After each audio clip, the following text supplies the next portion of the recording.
Buenas noches, profes, de la tutoría de la semana 7 del grupo 2, los geometristas. Teorema 5.1. El teorema del baricentro es un concepto fundamental en la geometría del triángulo. Imagina que tienes un triángulo, cualquier triángulo. Ahora traza una línea desde cada vértice, esquina del triángulo, hasta el punto medio del lado opuesto. Estas líneas se llaman medianas. Lo interesante es que todas las medianas se cruzan en un punto, llamado baricentro. Pero eso no es todo. Si mides los segmentos de las medianas que se forman a partir del baricentro, verás que la longitud del segmento que va del baricentro hasta el vértice del triángulo es dos veces la longitud del segmento que va desde el baricentro hasta el lado opuesto. En otras palabras, el baricentro divide en cada mediana en una relación de 2 a 1, siendo el segmento más largo el que conecta el baricentro con el vértice del triángulo. Corolarios. El segmento que une los puntos medios de dos lados de un triángulo es paralelo al tercer lado y tiene una longitud igual a la mitad de la longitud de dicho lado. El segmento que va de un vértice cualesquiera de un triángulo al baricentro es igual a 2/3 de la mediana correspondiente trazada desde ese mismo vértice. Bien, tenemos el teorema 5.2. El ortocentro de un triángulo determina en cada altura dos segmentos cuyo producto de las longitudes es constante para las tres alturas. El ortocentro es el punto de intersección que se forma llamado H. En un triángulo, esto cabe recalcar que es solo si se comprueba que el triángulo es acutángulo, es decir, que sus ángulos son agudos, menores de 90 grados. Tenemos los siguientes corolarios. El ortocentro del triángulo fundamental es el incentro del triángulo órtico. El triángulo fundamental se forma por sería K, L, J. Los vértices del triángulo fundamental son los excentros del triángulo órtico. El triángulo órtico determina en el triángulo fundamental tres triángulos semejantes entre sí: ALK, BLJ, KJC, ABC. Y todo esto es por ley de transitividad, son semejantes entre sí. Las medidas de los ángulos internos del triángulo órtico son: la medida de LJK es 180 menos dos veces la medida del ángulo A, la medida del ángulo LKJ es 180 menos dos veces la medida del ángulo B, y finalmente tenemos la medida del ángulo KLJ es 180 menos dos veces la medida del ángulo C. Teorema 5.3. El incentro de un triángulo equidista de los tres lados del triángulo. Imagina un triángulo como una pieza de pastel. Ahora cada ángulo del triángulo es una porción de ese pastel. Si cortas cada porción por la mitad, es decir, trazas una línea de cada ángulo hasta el lado opuesto dividiendo el ángulo en dos, pues tendrás tres líneas. Estas líneas se llaman bisectrices de ángulo. Ahora, lo interesante es de que estas tres bisectrices del ángulo se cruzan en un solo punto. Ese punto se llama incentro líneas fueran caminos que te llevan al mismo lugar en el centro del pastel. Además, este incentro tiene una propiedad muy especial. Esta es la misma distancia de los tres lados del triángulo. Esto significa que si trazas de un círculo desde el incentro hasta cualquier de los lados del triángulo, ese círculo encajará perfectamente dentro del triángulo y tocará tres lados, los tres lados. El círculo se llama círculo inscrito. Teorema 5.4.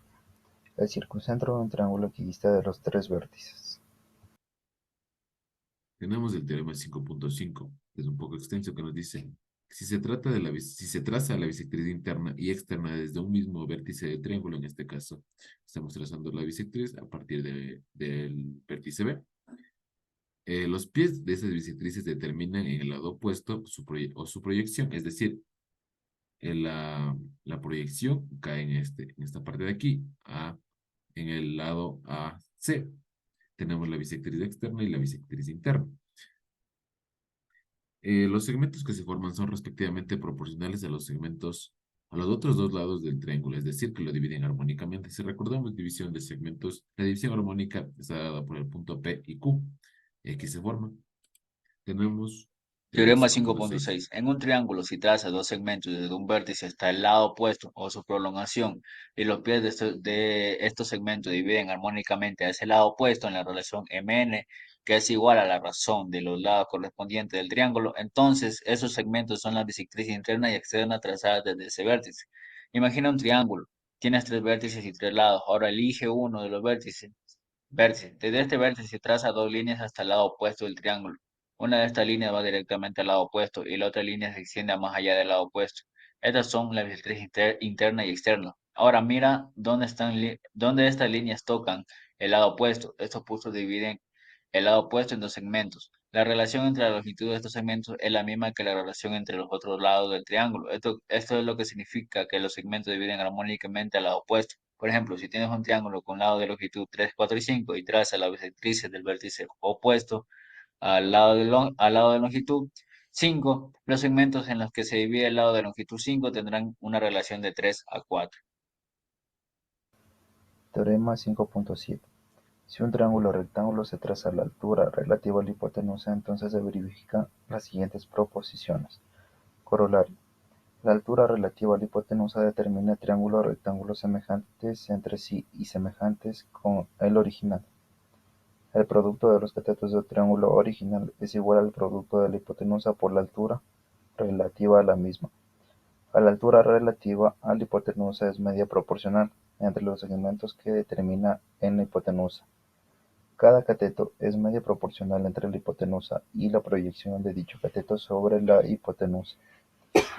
El cuadro de la longitud de la hipotenusa es igual a la suma de los cuadrados de las longitudes de los catetos. Teorema de Pitágoras. Teorema 5.8. Pitágoras generalizado. El teorema de Pitágoras generalizado es una descripción del teorema de Pitágoras que conocemos, el cual se aplica a triángulos rectángulos. El teorema generalizado de Pitágoras, en cambio, se puede aplicar a cualquier triángulo, sea o no rectángulo. Este teorema establece que el cuadrado de un lado de un triángulo es igual a la suma de los cuadrados de los otros dos lados, más o menos el doble producto de uno de ellos, por la proyección de otro sobre él. La diferencia entre sumar o restar depende de si el ángulo opuesto al lado es agudo u obtuso. Primero, recordemos que el teorema de Pitágoras, que todos conocemos en un triángulo rectángulo, el cuadrado de la hipotenusa, el lado más largo, es igual a la suma de los cuadrados de los otros dos lados. Esto se puede escribir como a al cuadrado es igual a b al cuadrado más c al cuadrado. Ahora, el teorema de Pitágoras generalizado es una extensión de este teorema para cualquier tipo de triángulo, no solo tipo rectángulos. En lugar de solo mirar la hipotenusa y los otros dos lados, este teorema considera las proyecciones de los lados del triángulo. Imagina que tienes un triángulo con lado de longitud A, B y C y trazas una línea desde un vértice del triángulo hasta el lado opuesto. Esta línea divide el lado opuesto en dos segmentos. Uno de estos segmentos es la proyección de un lado del triángulo sobre el lado opuesto. El teorema de Pitágoras generalizado dice que el cuadrado de un lado del triángulo es igual a la suma de los cuadrados de los otros dos lados, más o menos el doble producto de uno de estos lados y la proyección de otro lado sobre el lado opuesto. La fórmula de un ángulo agudo de 90 grados es a al cuadrado es igual a b al cuadrado más c al cuadrado menos 2bc coseno de a, donde a es el ángulo opuesto al lado a. La fórmula para un ángulo obtuso mayor de 90 grados es a al cuadrado igual a b al cuadrado más c al cuadrado más 2bc coseno a, donde a es el ángulo opuesto al lado de a. Bien, tenemos el teorema 5.9, el teorema de Stewart. La longitud al cuadrado el teorema está dado por una ecuación. La longitud al cuadrado de una seviana podemos definirle como un segmento que tiene por extremos un vértice cualquiera de un triángulo y un punto cualquiera a dicho lado. Entonces, es decir, vamos a trazar una seviana de B.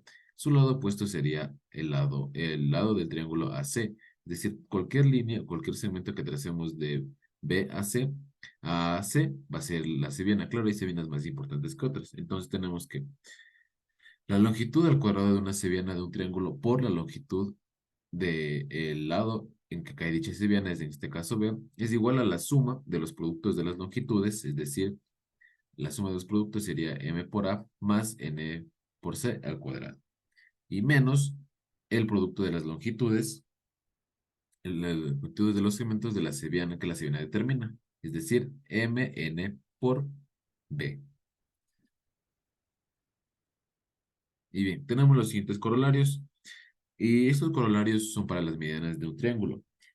Están deducidas de las expresiones para las medianas diferentes términos. Es decir, tenemos la mediana de A, la mediana de B y la mediana de C. Esa ha sido la tutoría de la semana número 7. Muchas gracias.